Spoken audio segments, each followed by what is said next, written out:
The twin moons of planet Varia hung like pearls over the royal city. Their soft light fell across silver towers and wide crystal bridges that floated above rivers of glowing mist. The royal palace stood at the highest point, built from white stone that shimmered with a faint inner light. Inside its grand halls, preparations were underway for the most important event in 100 years, the wedding of Princess Lyra of Varia to Prince Kael of the Tavar Dominion. The union was meant to end long years of uneasy peace between their worlds.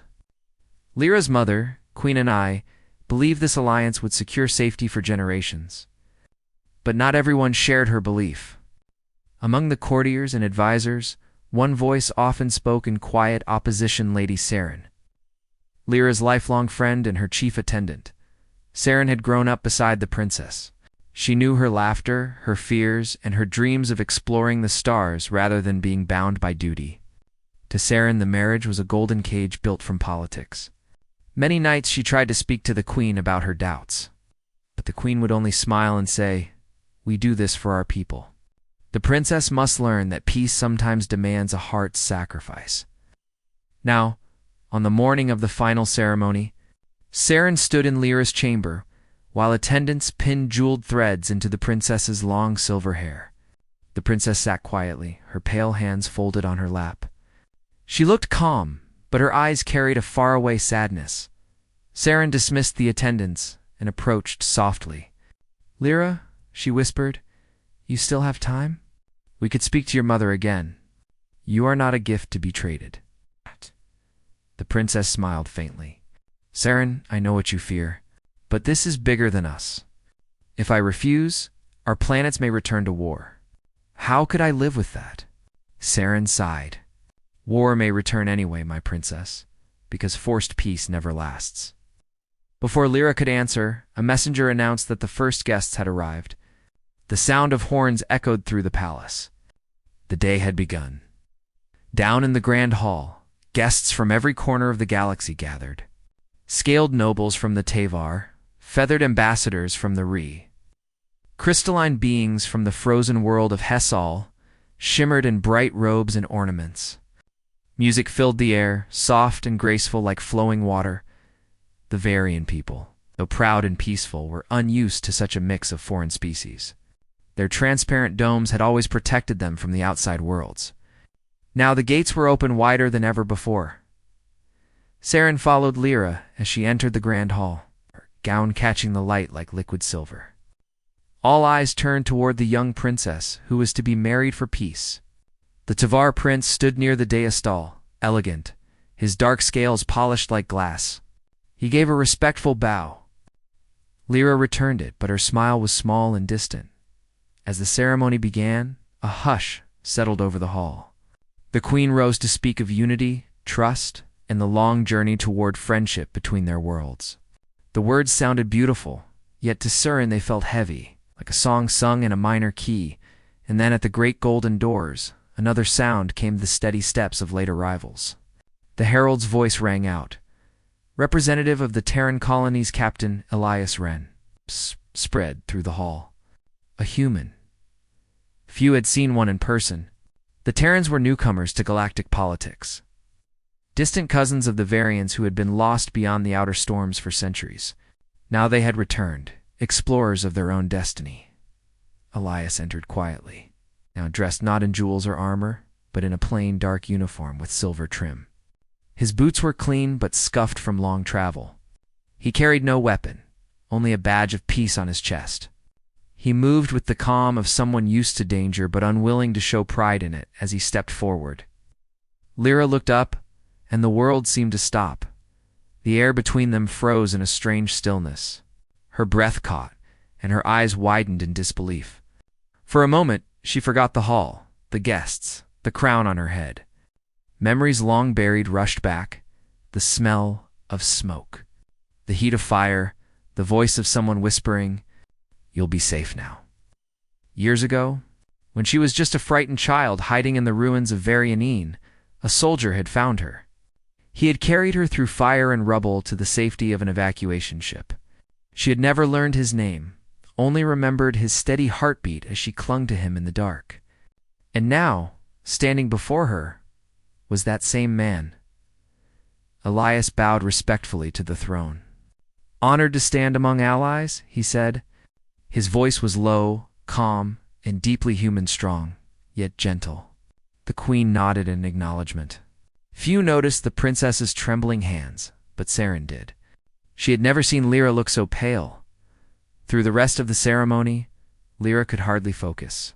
She repeated her vows with distant lips, her heart pounding louder than the orchestra. When the speeches ended and the banquet began, she searched for the human envoy. He stood near a column, speaking politely with a group of diplomats. His manner was humble, never boastful. He smiled when spoken to, but his eyes were watchful, as if always studying the room for danger. After some time, Lyra found the courage to approach him. She waited until the music grew louder and guests' laughter filled the air. Then she slipped quietly through the crowd and stepped into the garden balcony, where moonlight poured over silver flowers. There, she found him standing alone, looking at the stars. For a while neither spoke. Then Lyra said softly, "Do you remember me?" Elias turned, surprised. His gaze met hers, and recognition flickered across his face. "I do," he said after a moment. "You were the child under the collapsed dome." "I thought you didn't survive," she exhaled, the tension breaking. "I did, thanks to you. You carried me through fire." He smiled slightly. "I was only doing my duty." "Your duty saved a world," she replied. Her voice trembled as she added, "I never forgot your voice." The garden was quiet except for the hum of distant engines. The night breeze moved through silver leaves like whispers of the past. For a long moment, they just stood there, separated by years yet bound by a memory. At last, Elias said quietly, "You've grown into the kind of leader your people need. I never thought I'd see you again." "And I never thought I'd meet you here," she said with a faint, wistful smile. "Especially not on the day I am to be given away." Elias looked down. "I heard of the wedding. Peace is worth any price, they say, is it?" she asked softly. Her words hung in the air, fragile as glass. Before he could answer, Lady Saren appeared at the garden's edge. Her eyes went wide when she saw them together. "Princess, you shouldn't be here alone. If the prince's guards see this," Lyra turned.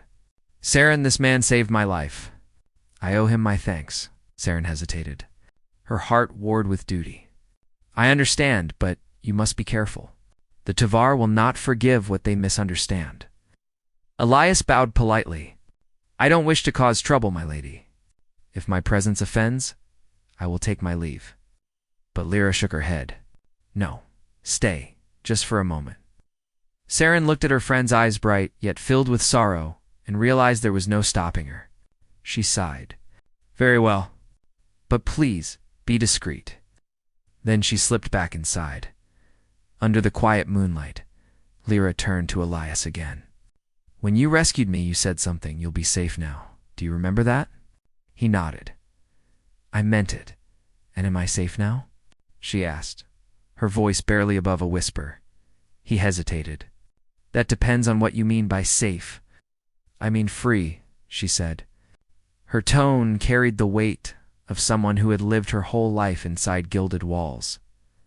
Elias studied her face for a moment, then said, "Freedom isn't given. It's chosen, even if the choice costs you something." Lyra turned her gaze toward the stars. "I wish I had that choice." "You always do," he said softly. "You just need to see it." Their conversation ended when distant music called them back. Duty reminded her of its heavy chain. She thanked him and returned inside, but the warmth in her chest stayed. For the first time in months, she smiled without force. Later that night, in her chamber, Saren entered quietly. "I saw how you looked at the human," she said gently. "Do you know what you are risking?" Lyra turned from the window. "I am risking what was never truly mine. My heart has never belonged to politics." Saren sighed deeply. "I opposed this wedding because I feared the Tavar's control. But if you follow your heart now, they might call it betrayal." "Then let them," Lyra said with sudden firmness. "If peace must chain my spirit, it is not peace." Saren studied her friend for a long moment, then smiled sadly. "You have changed since that child I once knew. Maybe the human reminded you how strong you were before the crown." "He reminded me I was once alive," Lyra answered quietly. In the days that followed, whispers filled the palace. Courtiers spoke of the princess's strange distraction, as the human envoy's calm presence and Lady Siren's growing unease. The queen noticed too, though she said nothing. Only her eyes followed her daughter with silent worry. Elias, for his part, remained respectful and distant. He attended meetings, offered simple reports, and spoke little. Yet every time he passed the princess in the corridors, she felt her heart tighten. It wasn't love born of romance, but of remembrance, a bond between a savior and the saved. Between duty and freedom, one evening after the council session ended, Lyra found him again in the library. He stood among shelves filled with glowing data crystals, reading quietly. She stepped closer. "I never thanked you properly," she said. He looked up. "You don't need to." "But I want to. You carried me when no one else could. You gave me hope when everything burned." Ismi. Morning rose over Varia in soft gold light. The palace bells sang gently across the city as the sun lifted above silver towers. The day of the treaty signing had come, the moment Princess Lyra would become the bride of Prince Kael and secure peace for her people. But Lyra's heart was not calm. She stood by her window watching clouds drift past and felt as though she were staring through a cage. Her reflection in the glass looked like someone else, a queen's daughter, not the girl she once was. Behind her, Lady Siren entered quietly with a folded veil in her hands. "It is time, my princess," Siren said softly. Lyra turned to face her. "Time for what, Siren? For duty or for surrender?" Siren hesitated. Duty can feel like surrender, but it isn't always. Sometimes it's just the price of peace. Lyra looked away. Peace built on fear isn't peace. It's silence. Siren sighed. "If you walk away now, Varia will lose more than a treaty. Are you ready for that?" "I don't know," Lyra whispered. "But I know I cannot marry someone I do not trust. I cannot promise loyalty when my heart belongs elsewhere, not to love, but to freedom." The chamber fell quiet. The gentle hum of the palace engines filled the silence. Siren placed the veil gently on the table and said, "Then you must decide before the bells finish their next song." In another part of the palace, Captain Elias Wren stood before a mirror, adjusting the cuffs of his plain Terran uniform. He had been summoned to witness the treaty as a neutral envoy, yet inside he felt uneasy. He didn't belong in these marble halls filled with shimmering light and cold elegance. As he stepped out into the corridor, a young Varian guard saluted him politely. "Captain Wren, the Queen thanks you for your attendance?" Elias nodded. "Of course." He walked toward the observation deck where guests gathered. Voices filled the air, soft musical tones of Varians mixed with the low, hissing accents of the Tavar. Everyone wore bright smiles, but their eyes were sharp with calculation. The wedding was not only about hearts, it was about planets, trade, and control. Elias moved through the crowd quietly. He felt eyes on him, curious, skeptical. To most aliens, humans were still new, unpredictable, too bold and emotional for galactic politics. But Elias didn't mind. His only thought was of the princess, the look in her eyes when she asked if she was safe. He didn't know why it mattered so much, but he couldn't shake the feeling that she stood at a crossroads too heavy for one heart to bear. In the grand ceremonial hall, thousands of guests took their places. The music of ancient Varia began, soft bells, floating strings, and low tones that sounded like whispers of light. Queen Anai sat on her high throne, her expression calm but thoughtful. Lady Siren stood near the edge of the dais, her hands clasped tightly. The great golden doors opened, and Princess Lyra entered. Her gown shimmered like moonlight, flowing with soft energy that rippled as she walked. The guests rose in respect, bowing deeply. Behind her, the Tavar delegation stood in gleaming armor-like attire, led by Prince Kael, tall, elegant, and proud. The ceremony began with blessings from both worlds. Voices recited words of unity, of endless peace, of shared stars. Yet, beneath those beautiful words, Lyra felt only the growing weight of something untrue. Her eyes swept over the crowd, and there, among the sea of alien faces, she found him Elias. He stood quietly near the back, his expression calm, but his eyes full of quiet strength. The moment their gazes met, the world seemed to blur. For the first time in her life, Lyra understood what freedom looked like. Not as something distant, but as something human, something alive. The royal priest stepped forward. "Princess Lyra of Varia, Prince Kael of Tavar, do you accept the bond of peace, bound by heart and duty?" Prince Kael bowed. "For the honor of my people, I accept." All eyes turned to Lyra. Her lips parted, but no sound came.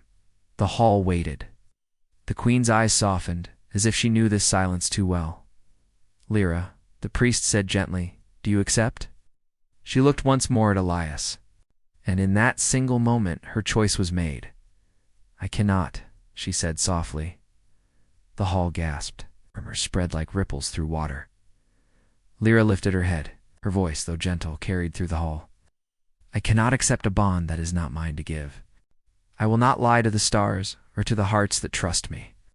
The Tavar prince frowned, his polished calm cracking. "Princess, this is unexpected. Do you understand the cost of your words?" "I do," she replied. "I have lived my whole life paying prices others chose for me. Today, I choose my own." The priest hesitated. "But your highness, the treaty can still stand," she interrupted. "But not through false vows. Peace must be built on truth." The hall fell into uneasy silence. Lady Saren stepped forward. "Her words are brave and true. I once opposed this wedding because I feared it was built on fear, not faith. Today I stand with my princess." Tavar envoys whispered angrily among themselves, but Queen Anai raised her hand. Her calm authority silenced them all. "Let her speak freely. A voice forced into silence cannot lead nations." Elias stood frozen, unable to move, his heart pounding. He had seen courage before, but never like this, quiet, bright, and graceful. The queen rose slowly. "My daughter, what do you ask of this court?" Lyra looked up. "Only to be allowed to live honestly. I will not bring peace through a lie. There is another path, one where our worlds can meet through choice, not chains." The queen studied her daughter for a long moment, then nodded slowly. But the Tavar ambassador stepped forward. "This refusal dishonors our house. The Dominion will not forget this insult." Before Lyra could respond, Elias stepped from the crowd and bowed deeply before the throne. "Your Majesty, if I may speak." The hall fell silent again. The queen nodded. "You may." Ilias's voice was calm and respectful. "I have seen war and peace, both written in the eyes of those who must live with their choices. A treaty built on false hearts will crumble. But if you wish true unity, start with honesty. Let the princess speak for her people, and I will stand as witness for mine." His words carried weight, simple but powerful. Even those who distrusted humans found themselves listening. The Tavar prince glared, but said nothing. Lyra turned to Elias. "You once saved my life," she said softly. "Today, your words may save my soul." The queen finally spoke again. "Then so it shall be. The wedding is delayed. The treaty shall be reviewed. Varia will not stand on a lie." The Tavar delegation withdrew, murmuring of politics and pride. But no one dared defy the queen in her own court. After the hall emptied, only a few remained: Lyra, Saren, the queen, and Elias. The queen approached her daughter quietly. "You have brought both trouble and hope into this day," she said with a faint smile. "Perhaps the stars wanted it this way." "I only followed my heart, mother," Lyra whispered. The queen touched her cheek gently. "Then follow it wisely. The path of truth is hard, but it is yours." With that, the queen departed, leaving the three alone. Saren looked at Elias with mixed gratitude and curiosity. "It seems the universe placed you here for a reason, human." Elias bowed. "I only spoke what I believed." Lyra looked at him, her expression soft but steady. "And for that, I thank you. You reminded me that peace without honesty is just quiet sorrow." Saren smiled faintly. "Oh, my princess, you've done what no one else dared. You opposed the wedding and changed history." "Not history," Lyra said gently. only my heart. That night, as the city below lit up in celebration of peace talks renewed, Lyra stood once again on the garden balcony. The same silver flowers swayed in the breeze. The air was cool and calm. She heard footsteps behind her. "You should be resting," Elias said softly. "I could say the same for you," she replied with a small smile. He chuckled. "Old habit. It's hard to sleep after changing the fate of empires." They stood side by side, watching the twin moons rise higher. For a moment, neither spoke. The silence between them was comfortable, peaceful. Finally, Lyra said, "Do you think I did the right thing?" Elias looked at her. "You did what was true. It's rarer than right." She turned toward him. "You always speak so simply, but your words carry so much," smiled lightly. "Humans learned long ago. Truth doesn't need big words, just courage." Lyra looked out at the stars again. "I used to think duty meant obeying. Now I think it means protecting what's real." Elias nodded. "Maybe that's what unites us, humans and Varians both. We break rules for what's right." For a while, they just watched the sky. The light from the moons painted everything silver blue, making the garden look like a dream. "Will you stay?" she asked quietly. Elias hesitated. "My orders are to return once the treaty is signed. But if Varia requests my service as a mediator, I could stay." Lyra smiled softly. "Then I will make that request." He looked at her in surprise. "You'd risk the council's anger for that?" "I've already risked more," she said with a small laugh. "At least this time it's for hope." He didn't answer right away. Then with a respectful bow, he said, "Then I'll stay as long as I'm welcome." "You always will be," she whispered. Days turned to weeks. The Tavar eventually agreed to renegotiate the treaty under new terms, trade and cooperation instead of royal marriage. Lady Saren became the voice of reform, helping rewrite the agreements so that both planets could meet as equals.